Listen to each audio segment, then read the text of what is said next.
बिस्मिल्लाहिर्रहमानिर्रहीम। अस्सलामु अलैकुम नाज़रीन। ग्राउंड रिपोर्ट के आज के शुमारे में अपने मेज़बान तजुमुल इस्लाम का सलाम पहुँचे। मेरे साथ हैं वीडियो जर्नलिस्ट आबिद कादरी। नाज़रीन, मामूल के मौज़ूआत के अलावा आज ज़रा आपको ज़िला बांडीपोरा से काफ़ी दूर इलाका गुरेज़ है और गुरेज़ जम्मू कश्मीर के सियाहती नक्शे पर लाने की सरकार ने हर बार कोशिश की। साबिक़ सरकारों में मिनिस्टर ऑफ टूरिज़म रहे, डिप्टी स्पीकर रहे और मौजूदा दौर में फ़कीर मोहम्मद ख़ान और भारतीय जनता पार्टी का साथ और इस मिलन के बाद किस तरह की तस्वीरें सामने आएंगी। गुज़श्ता से पैबस्ता जम्मू कश्मीर के ज़िला बांडीपोरा के दूर दराज इलाके जो कि सरहदी कशीदगी और बड़े मुश्किलात में इन्होंने अपने वक्त गुजारे, लेकिन उसके बाद जम्मू कश्मीर के इस गुरेज़ इलाके में अब बॉलीवुड एक्टर जो हैं अक्षय कुमार ने 1 करोड़ रुपये का अतिया दिया। कहा कि ये तालीमी इंफ्रास्ट्रक्चर को बेहतर करने के लिए उनकी तरफ से अतिया होगा। क्या वजूहत रही कि इस पर अभी तक काम नहीं हो सका? हम सीधे जाएंगे अपने साथी अमजद खान के पास जो ख़ुद ताल्लुक़ रखते हैं इस इलाके से और उनसे जानने की कोशिश करेंगे कि सियासी पस मंज़र में जम्मू कश्मीर के इस दूर दराज इलाके में अभी तक की वजूहत जो हैं इस बॉलीवुड के नक्शे तक पहुँचते पहुँचते कितना टाइम हुआ और सरहदी कशीदगी कितना इसमें ज़मदार रही। इसके अलावा श्रीनगर के प्रेस कॉलोनी में आज ज़िला एडमिनिस्ट्रेशन बारामुल्ला या पट्टन के ख़िलाफ़ ज़ोरदार एहतजाज किया गया। कहा वक्त पे अगर सुना होता तो शायद हादसा रोके जा सकते हैं और पट्टन की जो एडमिनिस्ट्रेशन है उन्होंने सर्द मोहरी का इजहार किया। इसके अलावा BCCI पर भी बात करेंगे। बिलाखिर श्रीनगर के माजिद डार अब BCCI के उस 3 रुकनी पैनल के बाद चौथा मेंबर बना जो इंफ्रास्ट्रक्चर को डेवलप करने के लिए और क्रिकेट को रिशेप करने के लिए अपना जो है कलीदी रोल अदा करेंगे। माजिद डार का तवील तजुर्बा रणजी ट्रॉफी में किस तरह से काम आएगा और ये जो नई पॉलिटिकल और क्रिकेट लॉबी होगी ये किस तरह काम करेगी, इशारे किस तरह से मिलेंगे, इस पे भी हम बातचीत करेंगे। और उसके अलावा आपको खुशखबरी सुनाएंगे कि अब काजीगुंड और बानिहाल की मसाफत जो है वो थोड़ी सी और कम होने लगी, क्योंकि इस पे जो टनल पे जो काम चल रहा था वो तकरीबन इस महीने के अवाखिर पर आवाम के नाम वक्फ की जाएगी और जो फासले हैं वो और कम हो जाएंगे। इस पे भी बातचीत करेंगे, लेकिन शुरुआत करते हैं जम्मू कश्मीर से अभी तक की सबसे बड़ी और अहम खबर के साथ। नाज़रीन, अब बात करते हैं गुरेज़ की और गुरेज़ में जो मामूलात ज़िंदगी हैं और लोगों के रहन सहन में बहुत ज़्यादा ज़मीन आसमां का फ़र्क है। कहीं हमने कहा कि जो जम्मू कश्मीर के लाइन ऑफ कंट्रोल में जो हालात हैं इन बॉर्डर इलाकों में बहुत ज़्यादा जो जनजीवन या आम जिंदगी जो है मुतासिर रही, लेकिन इसी बीच में मारूफ बॉलीवुड एक्टर अक्षय कुमार ने गुरेज़ की जिस मसाफत को और ज़्यादा बेहतर करने की कोशिश की। ये 86 किलोमीटर है बांडीपोरा हेडक्वार्टर से गुरेज़, लेकिन उसके बाद जब आप गुरेज़ इलाके की बात करते हैं, क्या अभी तक स्कूल तक नहीं बन सके जिसके लिए अतिया देना पड़ा बॉलीवुड को। अमजद, बहुत बहुत शुक्रिया हमारे साथ जुड़ने के लिए। आप इस इलाके से ताल्लुक़ रखते हैं और आपने ज़िंदगी के बहुत अहम दिन यहाँ गुजारे हैं। मुझे बताएं कि सियासत अपनी जगह, रकाबत अपनी जगह, ये जो गुरेज़ का जो इंफ्रास्ट्रक्चर है इसको डेवलप नहीं किया जा सका। हालांकि हिंदुस्तान कंस्ट्रक्शन कंपनी ने कुछ लोगों को माला माल कर दिया, प्रोजेक्ट बना, अभी तक बिजली जो है दिन में कब आएगी कब जाएगी इसका शेड्यूल तक नहीं आया। आखिर क्या वजह रही कि अक्षय कुमार को अतिये के तौर पर महकमा एजुकेशन की यहाँ पर इज्जत रखनी पड़ी? क्या महकमा एजुकेशन ने अभी तक अपने वादे पूरे नहीं किए? देखिए तजम्मुल, शुरुआत करें अगर हम लोग गुरेज़ की तो थोड़ा सा हम लोगों को इलाकों को समझना पड़ेगा। जिस तरह से जब हम लोग कश्मीर आते हैं सबसे पहली सबसे बड़ी अट्रैक्शन श्रीनगर होती है, उसी तरह से जब हम गुरेज़ जाते हैं सबसे पहला सबसे बड़ा अट्रैक्शन दावर बना रहता है हर शख्स के लिए, क्योंकि वो वहाँ का मरकज़ है। जब भी कोई वहाँ पहुँचे तो सबसे पहले दावर पहुँचता है। इसलिए जितना हो सके सरकार से लेकर पॉलिटिशियन से लेकर सारे रसूखदार लोग चाहते हैं कि दावर सजा रहे, यानी दावर जब भी कोई आए तो वहाँ पर दावर में डेवलपमेंट भी दिखे, इंफ्रास्ट्रक्चर भी दिखे, हॉस्पिटल भी दिखे, स्कूल भी दिखे, सब कुछ दावर के अंदर लोगों को नजर आता है। इसके बाद लोग किसी साथ वाले इलाके में नजर नहीं घुमाते। जिस इलाके में आज अक्षय कुमार पहुंचे वो इलाका तो लोगों की नजरों से कोसों दूर है, क्योंकि वहां पर एक आम इंसान नहीं पहुंच सकता। हम आपको बताना चाहेंगे कि वहां पर आम ट्रैफिक को लेकर के, गाड़ी को लेकर के अक्षय कुमार वहां नहीं पहुंचे, वो वहां भी चॉपर से पहुंचे हैं। इतना खस्ता उस इलाके की जो सड़क है उसकी हालत है। आप कह रहे हैं कि इलाके की डेवलपमेंट क्यों नहीं हो पाई, इसमें हर एक शख्स की वहां पर इन्वॉल्वमेंट है। आप उसमें ब्यूरोक्रेट की बात करें,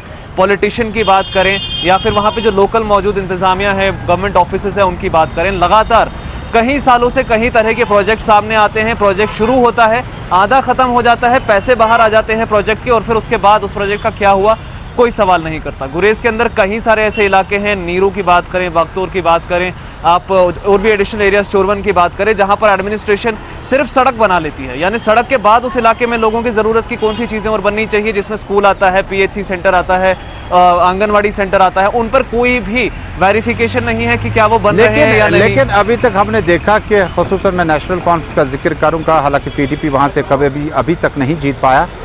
नेशनल कॉन्फ्रेंस की प्रायोरिटी थी और मिनिस्टर ऑफ स्टेट तक पहुंचाया, डिप्टी स्पीकर बनाया। उनकी वजह से उनके आने के बाद थोड़ी बहुत डेवलपमेंट तो हुई होगी ना। देखिए, उनसे उम्मीदें बहुत सारी थी लोगों को, लेकिन वो उम्मीदें ठीक वैसी ही हैं जैसे आज अक्षय कुमार से लगाई जा रही हैं। यानी वो आए, दौरा किया, थोड़े से फंड रिलीज किए, उसके बाद वो चले जाते हैं। फिर दोबारा से उन फंड्स का क्या हुआ, ना अक्षय कुमार पीछे मुड़कर देखने वाले हैं, ना वहां के कंसर्न MLA साहब देखा करते थे। आज तक वहां पर जितने आप देख लीजिए, एक MLA की हिस्ट्री जब हम खोलते हैं तो पता चलता है कि एक MLA 5 साल में कितनी डेवलपमेंट कर रहा है। ये जो डेवलपमेंट आज वहां पर अक्षय कुमार ने करी है, यानी जो फंड उन्होंने दिया है, यही बताता है कि अपने 3 टेन्योर्स में अभी तक MLA साहब वहां पर क्या कर चुके हैं, लोगों के लिए क्या सही किया है और लोगों के लिए कहां पर क्या गलत हुआ है। ये तो सियासी एंगल हुआ, ये बड़ा थैंकलेस जॉब है। कोई शख्स करता है, कोई नहीं कर पाता, महदूद वसाइल होते हैं, बॉर्डर की रस्साकशी है, बर्फ से इलाका कटा रहता है तकरीबन 6 से ज़्यादा महीने, और जितनी कोशिश की गई शायद कम देखी जा सकती हैं। लेकिन जो एडमिनिस्ट्रेटिव सेटअप है जम्मू कश्मीर का, क्योंकि SDM साहब बैठते हैं और उसके बाद ज़िला बांडीपोरा के डिप्टी कमिश्नर इसको मॉनिटर करते हैं, क्या आम बाशिंदों के जो मसाइल हैं, हमने आज स्कूल तालीम की बात की इस डिपार्टमेंट की, क्या हमारे उस लेवल के स्कूल वहाँ पे है नहीं कि अक्षय कुमार को ऐलान करना पड़ा, पैसा बाद में आए ना आए? देखिए, सबसे पहली चीज़ एडमिनिस्ट्रेटिव ब्लॉक की जब हम वहाँ पर बात करें तो सबसे पहली चीज़ कंसर्न जो सबको मालूम है लेकिन किसी का आज तक उस पर ना नज़र गई, ना किसी ने उसको सुलझाने की कोशिश की, वो वहाँ पर एम्प्लॉयमेंट की है। यानी एम्प्लॉयज़ वहाँ पर मौजूद हैं, लेकिन ऑफिस के अंदर जब हम जाएँ तो हमें 50% एम्प्लॉयज़ नजर आते हैं, यानी 50% छुट्टी पर, 50% जॉब पर। फिर उसके बाद जॉब वाले 50% छुट्टी पर चले जाते हैं, बाकी के 50% काम पर आ जाते हैं। यानी सबसे पहला हॉल्ट ही यहीं पर शुरू हुआ कि जब एक आम आदमी अपनी सहूलियत के लिए किसी सरकारी दफ्तर में जा रहा है, उसे वहाँ पर सारे एम्प्लॉयज़ ही नहीं मिल रहे हैं। इस बात से वाकिफ SDM साहब भी हैं, डिप्टी कमिश्नर भी शायद होंगे, लेकिन कोई उस चीज़ को सॉल्व करने की कोशिश नहीं कर रहा, क्योंकि बहाना सबके पास है कि फार फ्लंग एरिया है, लोगों को श्रीनगर से 120-130 किलोमीटर ट्रेवल करके वहां जाना पड़ता है, इसलिए 3-3 महीने की छुट्टी पे, शिफ्ट पे वहां पर सरकारी मुलाजिम काम कर रहे हैं। जब हम डॉक्टरों की बात करते हैं, टीचर्स की बात करते हैं, किसी की पसंद गुरेज नहीं रही है, उसकी कई वजूहत हो सकती है। असल में जो लोग ST सर्टिफिकेट हासिल करने के बाद नौकरियां कर रहे हैं, लेक्चरर हैं, डॉक्टर्स हैं, इंजीनियर्स हैं, IAS ऑफिसर तक पहुंचे, बैंकों में हैं, मौजूदा दौर में ज़रूरत है इस इलाके की तरफ मुझे लगता है कि मतवज्जा होने की, और वो शहरी इलाकों में आबाद हो गए और उस दर्दशिन होने का जो इफ्तिखार उन्हें हासिल था उसका अतिया और उसका सिला तो मिला। लेकिन शायद सरकार ने कोई पॉलिसी नहीं लाई कि उनकी रिक्रूटमेंट को रिस्ट्रिक्ट किया जाना चाहिए उस ब्लॉक में, ताकि तालीम, खासकर हम तालीम की बात करते हैं, बाकी डिपार्टमेंट की बात करते हैं, तो शायद उनके उस तजुर्बे का इस्तेफादा हासिल किया जा सकता। वो तो चले गए, डिस्ट्रिक्ट हेडक्वार्टर में है, श्रीनगर में है, जम्मू में है। जी देखिए, जब हम लोग तालीम की बात करते हैं तजम्मुल, प्रिसाइसली अगर हम लोग गुरेज की बात करें, तालीमी वहाँ पे पोटेंशियल बच्चों में बहुत ज़्यादा है, लेकिन सरकार की तरफ से काफ़ी ज़्यादा हम कहें तो वहाँ पे डिलेज नजर आते हैं। मेरा सवाल था, जो लोग ST सर्टिफिकेट हासिल करने के बाद अभी लेक्चरर हैं, प्लानिंग में हैं, हायर एजुकेशन में हैं, डॉक्टर हैं, पुलिस है, फॉरेस्ट में है, हेल्थ में है, उनका क्या अब गुरेज वासियों को कहीं कुछ मिला, उसका फ़ायदा मिला? हम लोगों को ST सर्टिफिकेट के बाद आपको एक मुकम्मल छूट के साथ नौकरियां मिली, IAS तक आप पहुंचे, लोकल लोगों का क्या फ़ायदा हुआ? उनके बच्चे कम से कम उन्हें तालीम के नूर से आरास्ता किया जा सकता था। देखिए, जब हम लोग इस सर्टिफिकेट की बात करते हैं, प्रिसाइसली ऐसे जो दूर दराज के इलाके हैं, वहाँ पर ये सर्टिफिकेट्स का इस्तेमाल सिर्फ रिक्रूटमेंट के लिए किया जाता है। यानी एक बार आपकी रिक्रूटमेंट हो गई, उसके बाद पॉलिटिकल इंटरवेंशन इस कदर किया जाएगा कि वो शख्स जो वहाँ की सर्टिफिकेट से रिक्रूट हुआ वो वहाँ पर पोस्ट नहीं होता। यानी जितने भी आज तक के टॉप ऑफिसर्स हमने देखे हैं, ब्यूरोक्रेट्स देखे हैं, टीचर्स देखे हैं, डॉक्टर्स देखे हैं, सर्टिफिकेट बेशक सबके पास में ST दर्दशिन की है, लेकिन वहाँ पर उनमें से सिर्फ 30 या 40% ही डेप्यूटेड हैं, बाकी सबको अलग अलग जगहों पर डेप्यूट किया जाता है। यानी रहबर तालीम, रहबर खेल या फिर सर्व शिक्षा अभियान के तहत वहाँ के लिए रिक्रूटमेंट हुई थी, लेकिन आज वहाँ पर उनमें से लगभग 70-75% ऐसे टीचर्स हैं जो गुरेज में पोस्टेड नहीं है, जो चाहते हैं कि उन्हें गुरेज में पोस्ट किया जाए, लेकिन उन्हें वहाँ पोस्ट नहीं किया जाता, किसी अन्य डिस्ट्रिक्ट में पोस्ट किया जाता है। यानी जिसके बाद सबसे बड़ा जो नुकसान लोकल लोगों को होता है वो ये है कि अगर जो लोकल रिप्रेजेंटेटिव वहाँ का एक डेवलपमेंट कर सकता है, जिस तरह की चेंज वहाँ पर ला सकता है एटमॉस्फेयर में, वहाँ के स्टडी सेक्शन में, वहाँ की एजुकेशन सोसाइटी में, वो उसको नहीं कर पाता पूरी तरह से। वहीं दूसरी बात, सबसे पहले से ही मैं रिपीट कर रहा हूँ कि पॉलिटिकल इंटरवेंशन कंपटीशन इतना ज़्यादा है वहाँ की हमारी गवर्नमेंट सेक्शन में, एम्प्लॉयमेंट में, कि कोई भी एम्प्लॉय चाहकर भी वहाँ पर किसी भी तरह की अपनी सर्विस को पूरी तरह से प्रोवाइड नहीं कर पाता। बहुत बहुत शुक्रिया अमजद साहब हमारे साथ बात करने के लिए। गुरेज की ताज़ा तरीन तफसीलात, लेकिन क्रक्स जो पूरी इस बातचीत का रहा वो ये था कि जिस शख्स ने अब ST की सर्टिफिकेट हासिल करी, उसके बाद वो नौकरी लगा, कुछ महीने उससे रुकना पड़ता है इलाके में, ज़रा और तकल्फ उठाए लोग तो शायद जिन लोगों को नौकरियां मिली है उस जगह के रहने की, उसकी भाषा या उसकी बोली बोलने की, उसके बाद वो तो रफू चक्कर हो गए। मामलात क्या हैं, डिप्टी कमिश्नर बाड़ीपोरा नोट्स ले लें और ज़िला तरक्याती कमिश्नर के साथ साथ डिविजनल इंतजामिया भी नोट्स ले लें, क्योंकि इस सर्टिफिकेट का लाभ उन आम लोगों को नहीं मिला। कोई लेक्चरर, कोई डॉक्टर, कोई इंजीनियर, कोई फॉरेस्ट ऑफिसर, कोई पुलिस ऑफिसर। खैर बैलेट फोर्स में तो आपको रिक्रूटमेंट या जो आपका ट्रांसफर्स वगैरह का जो सिस्टम है वो अलग सा होता है, लेकिन जो एजुकेशन और हायर एजुकेशन में लोग हैं, फर्स्ट प्रायोरिटी होनी चाहिए कि इन लोगों के नाम बाहर आए और उसके बाद उन्हें गुरेज और उस इलाके में भेजा जाए जहाँ पर कम से कम उस सर्टिफिकेट की हक अदाई हो जाए। वरना PhD करके बड़े बड़े स्कॉलर तो यहाँ ओपन मेरिट में घरों में बैठे हैं, प्राइवेट स्कूलों में जाते हैं, 1500 से 3000 की तनख्वाह पाते हैं, लेकिन जिन लोगों को इसका लाभ मिला उन्होंने अपने और अपने घरानों के अंदर इसका फ़ायदा भरपूर तरीके से उठाया, लेकिन गुरेज वासियों को बड़ी परेशानी रही। और आज भी वो कहते हैं ना कि किस तरह से लोग जो है उनका इंतज़ार करते हैं कि जो लोग यहाँ से रफू चक्कर हुए निकल गए दूसरे इलाके की ओर, उनकी अपनी मजबूरी हो सकती है, लेकिन सरकारी पॉलिसी में अगर देखा जाए तो उस तरफ भी ध्यान देना होगा जिसकी रिक्रूटमेंट उस सर्टिफिकेट से, उस इलाके में रहने से या उस जुबान को जानने से हासिल हुई है। आप देख रहे हैं ग्राउंड रिपोर्ट अपने मेज़बान तजुबुल के साथ। नाज़रीन, अब अहम मौजू का रुख करते हैं। जम्मू कश्मीर में डिलिमिटेशन को लेकर नेशनल कॉन्फ्रेंस ने अपने मेंबर पार्लियामेंट जो है उन्होंने पहली मीटिंग में हिस्सा नहीं लिया, लेकिन अब कयास आ रहा है यहाँ बड़ी तेज़ हुई है कि शायद नेशनल कॉन्फ्रेंस जो है वो इस डिलिमिटेशन कमेटी का हिस्सा होंगे और अपनी आरा से उन्हें आगाह करेंगे कि जम्मू कश्मीर में नई हदबंदी के जो है किस तरह से मुस्बत और मनफी नताइज निकल सकते हैं। हालांकि ये अभी तक आइडिया पाइपलाइन में है कि क्या नेशनल कॉन्फ्रेंस वहाँ तक जाकर जम्मू कश्मीर के हवाले से डिलिमिटेशन पर जो खदशात तहफ़्फ़ुज़ात जो है उसको किस तरह से दूर किया जाएगा। इधर पीपल्स डेमोक्रेटिक पार्टी के नौजवान लीडर रूप भट्ट ने गुलिस्तान न्यूज़ नेटवर्क से बातचीत करते हुए कहा कि डिलिमिटेशन का प्रोसेस तो 26 तक हमने सोचा था कि 24 के बाद यानी 2024 के बाद मुकम्मल होगा, इससे कबल अज़ वक्त लाने की क्या मजबूरी पड़ी। जम्मू कश्मीर में फ़िल वक्त जो है अवामी सरकार मौजूद नहीं है, ये काम तो पॉपुलर गवर्नमेंट अमूमन करती है जिस वक्त डिलिमिटेशन की आप बात करते हैं। उन्होंने हैरानकुर और सवाल अंदाज में जम्मू कश्मीर LG एडमिनिस्ट्रेशन से पूछना चाहा, मरकज़ से पूछना चाहा कि कबल अज़ वक्त डिलिमिटेशन पर इक़दाम क्यों उठाए जा रहे हैं। और नाज़रीन, आज श्रीनगर शहर में 2 एहतजाजी पार्टियां नज़र आई। सबसे पहले एहतजाज करने वाले आम लोगों की राय है कि जम्मू कश्मीर में जो Sher Kashmir institute of medical sciences Soura में रिक्रूटमेंट के लिए जो फॉर्म वगैरह निकाले गए, नोटिफिकेशन निकला और जो एस्पिरेंट्स थे, जो उम्मीदवार थे, उन्होंने आज प्रेस कॉलोनी श्रीनगर का रुख किया। उन्होंने कहा कि हमने बड़ी कोशिश की ज़िला तरक्याती कमिश्नर तक अपनी बात पहुँचाने की, सिकिम्स के डायरेक्टर डॉक्टर AG अहंगर तक पहुँचाने की, लेकिन आज वो काफ़ी वक्त गुजरने के बाद कहते हैं जिस नोटिफिकेशन में 100 से ज़ायद मुलाजमीन के लिए हमने नोटिफिकेशन इशू किया था, असल में अब उसमें कमी लाई गई है, लिहाजा अब नया नोटिफिकेशन निकल सकता है या कुछ लोग जो हैं इस नोटिफिकेशन का हिस्सा नहीं होंगे। उन्होंने कहा कि डिविजनल कमिश्नर कश्मीर फौरी तौर पर इस मसले के हवाले से मुदाखलत करें ताकि इस तरह की परेशानियों से छुटकारा पाया जा सकता है। हम इसलिए प्रेस कॉलोनी में आए हैं, जून 2020 में हमने फॉर्म पोस्ट के लिए अप्लाई किया था सिक्किम सोगरा में। अभी तक वहाँ से लेकर अभी तक 1 साल हो गया सर। आज से 2 दिन पहले हमने जब मोबाइल की तरफ नज़र मारी तो शेर कश्मीर मेडिकल इंस्टीट्यूशन सोगरा ने मोबाइल अपने लिंक पे यही चढ़ा दिया, हमने 66 पोस्ट को विड्रा किया है। हमारी पैरों की तरफ जो ज़मीन थी वो हिल गई, क्योंकि हमारी माँ बहनों का यही ख्वाब था कि 1 साल गुजर गया, अब पैंडेमिक दिन ब दिन ख़त्म हो जा रहा है और आपका एग्ज़ाम हो जाएगा। वो दीगर सवाल है किसकी सिलेक्शन हो जाएगी, लेकिन तो एग्ज़ाम तो देना चाहिए था, लेकिन उन्होंने विड्रा ही किया। इसका रीज़न क्या है? जब 117 पोस्ट उन्होंने स्टैंड रखे हैं तो 66 पोस्ट उन्होंने विड्रा क्यों किया है? हम लेफ्टिनेंट गवर्नर से गुजारिश करना चाहते हैं कि अगर इस वक्त हुकूमत उनकी है तो हमारी तरफ नजर मारिए। दिन ब दिन सुसाइड हो रहा है, वो इसीलिए कि अनएम्प्लॉयमेंट है। हमने मेहनत की इस एग्जाम के लिए, खुदारा हमारे साथ इंसाफ कीजिए। और नाज़रीन, श्रीनगर की ही प्रेस कॉलोनी में एक और एहतजाजी पार्टी नमूदार हुई और जलवा अफरोज होने के बाद इनका मुतालबा एक है। उन्होंने कहा कि पट्टन में मुतलका जो ज़िला एडमिनिस्ट्रेशन है उन्होंने वादा खिलाफी की। हमने उन्हें कहा था कि किस जगह पर किस वक्त सफ़ेदे के दरख्त काटे जा सकते हैं।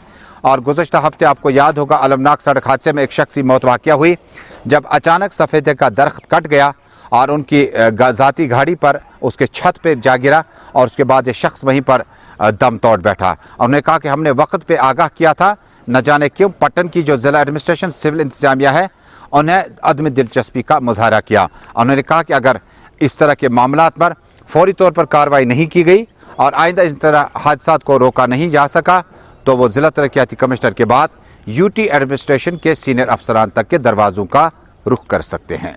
HDM ये एप्लिकेशन हेतन मे दी तो यह चट तो यह फ्रस तमो नज मोन तमो रोट मोन दरखास्त कहें तमो दोप ना इन वापस नो R&B गन। हालांकि मे फाइल अम ब्रो बन यह अम खत सटन खत मीन यह हुकमत फ्रस आय सटन कह हत्ता कि यमो ऑब्जेक्शन कर तुहद सब्ज फ्रस आय सटन मीन फ्रस आय सटन कहें। बहुत मान अयाल हेतन वनकन सफ़र करान मगर मे सह बिल्कुल नाइंसाफी गसान। वनकस बिल ती तमो वोन तह हेको तमो करत अलबत्ता मे जान खतर बासान बे अयालस जान खतर बासान अमिक जिम्मेवार क्या जनाब अत मन इन्वॉल्व मीन बाप तो मोन बोय उस HDM's नश रीडर अब्दुल रशीद खांडे यह सलम गेम सू गिंदान वनुक तम तमी कोर अत मन इन्वॉल्व मे इंसाफ ये गसान मे इंसाफ मिलान जनाब कहें मे बिल्कुल बासान बचन खतर बहुत इंसाफ मे सत इंसाफ अगर मे बे बार डिस्प्यूट यह ब्रोह एडमिशन पे ब्रोह तुन मसल हल कर मगर तम बिल्कुल मे बासान करप्शन गमत तम पोस रट मे सत ज्यादती बढ़ावान मे पे जुल्म बढ़ावान। आप देख रहे हैं ग्राउंड रिपोर्ट अपने मेज़बान तजम्मुल के साथ। नाजरीन, खेल कूद का रुख करते हैं। जम्मू कश्मीर में BCCI की तरफ से बिलाखिर देर आयद दुरुस्त आयद के मसदाक कश्मीर के क्रिकेटर्स के लिए और कश्मीर में क्रिकेट को जानने के लिए और इसे समझने के लिए अब बिलाखिर BCCI ने बाज़ाब्ता तौर पर माजिद डार के नाम का ऐलान किया। माजिद डार ने जम्मू कश्मीर में रणजी ट्रॉफी में बड़ी नुमाया कारकर्दगी का मुजाहरा किया। जब बिशन सिंह बेदी जम्मू कश्मीर क्रिकेट टीम के कोच हुआ करते थे और बिशन सिंह बेदी पर भी बहुत ज़्यादा नज़रें जो थी उस वक्त की, शायद माजिद डार और कुछ खिलाड़ी जो है आगे बड़ी अहम जगह बनाने में कामयाब हो जाएंगे। बेदी ने अपना काम किया, उसके बाद खिलाड़ी जो है आते रहे जाते रहे, सिवाय परवेज़ रसूल उसके बाद कुछ खिलाड़ी आए जिन्हें IPL में मौका मिला। समद एक नाम है। उसके बाद IPL नेट्स में हमारे इस वक्त कुछ खिलाड़ी मौजूद हैं नेट बॉलर्स के तौर पर। लेकिन जम्मू में ब्रिगेडर को मिला तोहफ़ा और सुनील सेठी को मिला तोहफ़ा और उसके बाद अब कश्मीर की बारी आई और मिथुन मनहास के साथ अब माजिद डार जो है इस पैनल का हिस्सा होंगे और माजिद डार पे बड़ी जिम्मेदारी आयद है। उन्हें अब जो मैंडेट दिया गया है, जो पोर्टफोलियो उनके पास है, उसके हिसाब से क्रिकेट का जो पैसा खर्च करना होगा ये बड़ी जिम्मेदारी माजिद की होगी। साथ में इनके पास सीनियर पॉलिटिशियन जो अब क्रिकेट के आसपास में नज़र आएंगे वो साथ साथ रहेंगे। लेकिन सबसे बड़ी और अहम बात यह है कि कश्मीर के क्रिकेटर्स जिसमें सईद परवेज़ कैसर और कई सीनियर खिलाड़ी मौजूद हैं, उन्होंने साबिक खिलाड़ी ने मुतालबा किया था कि जम्मू कश्मीर के इस गुलिस्तान को इकट्ठा रहने दें, इसको बांटने की ना कोशिश करें, बल्कि जिस वक्त जम्मू और कश्मीर के मेंबरान बराबर होंगे एसोसिएशन में, तब मेंबरान की वजह से क्रिकेट जो है आगे तरक्की की नई मनाजिल तय कर सकता है। नाज़रीन, जम्मू से श्रीनगर 300 किलोमीटर की मसाफत है जब आप रोड जाते हैं। उसके बाद दिल्ली जाना हो तो 600 किलोमीटर आपने और ऐड करना है, होगी 900 किलोमीटर। आज हम इसलिए ये किलोमीटर आपको याद दिलाते हैं कि बांडीपोरा से गुरेज में अभी हम बता रहे थे 87 किलोमीटर है जिस वक्त अक्षय कुमार ने वहाँ पर दौरा किया था। और उसके बाद अब जम्मू कश्मीर की मसाफत बाई रोड जाते वक्त आपकी और अब मुश्किल हल हो गई, क्योंकि काजीगुंड से लेकर बानीहाल तक जो टनल है वो तकरीबन आखिरी मराहल में है, तैयारी की आखिरी हालत में है और किसी भी वक्त उससे ऑनलाइन प्राइम मिनिस्टर के साथ साथ हाईवेज़ के मिनिस्टर नितिन गडकरी और उसके बाद जम्मू कश्मीर यूटी के लेफ्टिनेंट गवर्नर और एडमिनिस्ट्रेटिव ऑफिसर जो है इसका इफ्ताह करेंगे, कौम के नाम वक्फ करेंगे। तस्वीरें आपको दिखाते हैं, ये टनल की ताज़ा तस्वीरें हैं। इससे पहले चनानी की टनल अवाम के नाम वक्फ करने के बाद काफ़ी ज़्यादा पैच जो बहुत ख़राब होता था। सड़क हादसात में अमूमन बहुत ज़्यादा खबरें इस एरिया से आती थी, बल्कि हमने ख़ुद भी कवर की। अब ये जो पैच है आपका, ये श्रीनगर शहर के बाद जब आप जम्मू की ओर रवाना होंगे तो काजीगुंड से लेकर बानीहाल तक की जो मसाफत है उसमें तकरीबन 5 गुना जो है कमी आ जाएगी। और इस खूबसूरत टनल पे पैसा बहुत ज़्यादा वागुजार हुआ। अब कश्मीर और जम्मू की जो रेल सर्विस है वो बहुत जल्द शुरू हो सकती है और 2024 उसका टारगेट तय है। लेकिन उससे पहले इन ट्यूब टनल्स का तैयार करने का मतलब है कि जम्मू कश्मीर का जो ट्रैवल मोड है जो बहुत हार्डशिप्स में गुजरता है, खूनी नाला, शैतान नाला, उसके बाद बकिया इलाकों रामसू वगैरह में सड़क हादसात होते हैं। अब ये जो पैच है बानीहाल से निकलने के बाद अब आप रामबन एक बार फिर पहुंचेंगे और रामसू का जो एरिया है इस पर भी काम चल रहा है और हो सकता है कि 2024 तक ये ट्रेन के ज़रिए सफ़र तय हो जाएगा। और जो ही ये खबर जम्मू कश्मीर तक पहुंची कि बहुत जल्द प्राइम मिनिस्टर इसको या तो ऑनलाइन या तो ऑफलाइन मोड में इसको आवाम के नाम वक्फ करेंगे, कम से कम जो ट्रांसपोर्ट मोड है हमारा उससे बहुत ज़्यादा फ़ायदा होगा कि मसाफत कम होगी। लेकिन बानीहाल मार्केट पे बहुत ज़्यादा इसका कहीं ना कहीं नुकसान हो सकता है। ये भी एक हर चीज़ की कहीं ना कहीं आपको दूसरा तरफ भी उसका देखना पड़ता है। लेकिन कुल मिलाकर इस टनल के अब दोबारा खुलने से अब ट्रांसपोर्ट का जो निज़ाम है उसमें बेहतरी आएगी और कम वक्त में आप जम्मू या श्रीनगर पहुँच सकते हैं। और नाज़रीन अब चलते हैं अपने साथी सईद अरफान के पास, जानने की कोशिश करते हैं कि साइबर फ्रॉड्स बहुत ज़्यादा इन दिनों होते हैं। और अगर आपके पास सेल फ़ोन है तो आपको सेल फ़ोन में लगातार टेक्स्ट मैसेज आते हैं कि अगर आपने BSNL पोस्टपेड नंबर लिया है इसका वेरिफिकेशन डाटा वगैरह भेज दीजिएगा। आपको अपना ईमेल आईडी देना होगा, मोबाइल नंबर देना होगा, उसके बाद आपको अपना पैन कार्ड, आधार कार्ड वगैरह डालना होगा और ये सारा आपका जो डाटा होता है ये एक्सपोज हो जाता है फ्रॉडस्टर के पास। जिस शख्स ने जिस भी कंपनी में वो काम करते हैं उनका काम है कि आपको इन चीज़ों से आगाह कराएं और बाद में वो कहीं ना कहीं आपका नुकसान कर सकते हैं। कश्मीर में जिस वक्त साइबर क्राइम की बात करें, हमने गुज़श्ता हफ्ते भी बात की थी कि कई एक चीज़ें हैं जिनको साइबर क्राइम इस वक्त मॉनिटर कर रही है। इन मामलात को भी जिसमें आपको कहा जाता है कि आपने इतने पैसे लॉटरी में जीते, अब आप इतना पैसा अपने अकाउंट से निकालिए, इस अकाउंट में डालिए, वापस में आपको 100 गुना पैसा वापस मिलेगा। मेहनत से कमाई गई रकम जो है, जो पैसा है वो बहुत खूबसूरत होता है, लजीज होता है और उससे आने वाली नस्ल पर उसका ज़रूर असर पड़ता है। इस तरह के शॉर्टकट से अगर आप आमदनी हासिल करना चाहते हैं तो नुकसान में आप होंगे, इससे इनसे एहतियात करें। इरफान फाजिल की इस रिपोर्ट में। वादी कश्मीर में आजकल साइबर फ्रॉड काफी ज्यादा सर चढ़ के बोल रहा है और साइबर फ्रॉड को जी हां उन फ्रॉडर्स तक पहुंचने के लिए साइबर डिपार्टमेंट भी है जो कार्रवाई कर रहा है। मगर लगातार पिछले तकरीबन 1 साल से साइबर फ्रॉड में कई सारे फ्रॉड्स ऐड ऑन हो गए हैं। आजकल सोशल मीडिया में भी एक नई ट्रेंड चल रही है जिसे फेसबुक पे अब लोगों को जी हां टारगेट किया जा रहा है, पैसा उनसे निकाला जा रहा है और खास तौर पर वो पैसा किस तरीके से निकलता है, बैंक्स की ट्रांजैक्शन कैसे होती है, ये वो हैकर्स ही जानते हैं। मगर जिसकी नकेल कसने के लिए साइबर फ्रॉड्स का जो महकमा है साइबर डिपार्टमेंट, उन्हें अब सख्त से सख्त कार्रवाई करने की जरूरत है। ओवरऑल अगर हम देखेंगे OTP का मार्क हो या इसके साथ साथ देखा जाए तो OLX में जिस तरीके से आजकल चोरियां या फ्रॉडस्टर्स जो लेकर नकली ऐप बनाने के बाद जी हां गाड़ियों का बिजनेस करते हैं, जबकि गाड़ी 5 लाख की होती है, दिखाया जाता है 1.5 लाख, लोगों को किया जाता है फ्रॉड और उसके साथ साथ जी हां पैसा भी निकाला जाता है। बाद में न गाड़ी मिलती है और ना ही उस इंसान का निशाना। फिलहाल अगर देखा जाए तो आजकल एक नई ट्रेंड व्हाट्सएप, यानी कि व्हाट्सएप नहीं व्हाट्सएप, फेसबुक नहीं फेसबुक, ये एप्लीकेशंस भी डेवलप हो गई है जिसमें कई सारे लोग जी हां फ्रॉडस्टर्स के हाथों चढ़ गए हैं। ओवरऑल अगर हम देखें तो जिस तरीके से पुलिस जो साइबर क्राइम है वो इस पर नजर रखी हुई है और कई सारे लोगों के खिलाफ कानूनी कार्रवाई, FIRs या कह सकते हैं कि उनकी नकेल भी कसी गई है। मगर वादी कश्मीर में आजकल नई चीज आजकल देखने को मिल रही है जिसमें खास तौर पर व्हाट्सएप पे लोगों को बेवकूफ बनाया जाता है। पिक्चर के जरिए लोगों को फ्रॉड किया जाता है, फोटोग्राफ के जरिए कुछ ऐसे अश्लील तस्वीरें बनाई जाती है, बाद में ब्लैकमेलिंग के मामला और पैसा देने के लिए लोग मजबूर। मगर यहां पर सवाल बनता है, जबकि साइबर महकमा एक बड़ा महकमा है, नो डाउट कि वो काम तो करते हैं, मगर जितनी जमीनी स्तर पर अगर देखा जाए रफ्तारी के साथ उन्हें काम करने की जरूरत है ताकि लोगों तक ये अक्सर जो लोग पहुंचते हैं जो फ्रॉड करते हैं उनकी नकेल कसी जाए। फिलहाल जम्मू कश्मीर के साथ साथ कश्मीर में भी अगर बात करें तो सोवरा में अभी एक रिसेंटली फेसबुक के साथ फ्रॉड हुआ है और फेसबुक चलाते चलाते 23,000 रुपए जो है उसके अकाउंट से निकाले गए हैं। यानी कह सकते हैं कुछ ना कुछ जरूर लूप होल्स है और साथ ही साथ कुछ ना कुछ टेक्निक्स उन हैकर्स के पास है जिन तक अभी साइबर क्राइम पहुंच नहीं पा रहा है। विद वीडियो जर्नलिस्ट समीर वानी के साथ सईद इरफान फाजिल, गुलिस्तान न्यूज, श्रीनगर, कश्मीर।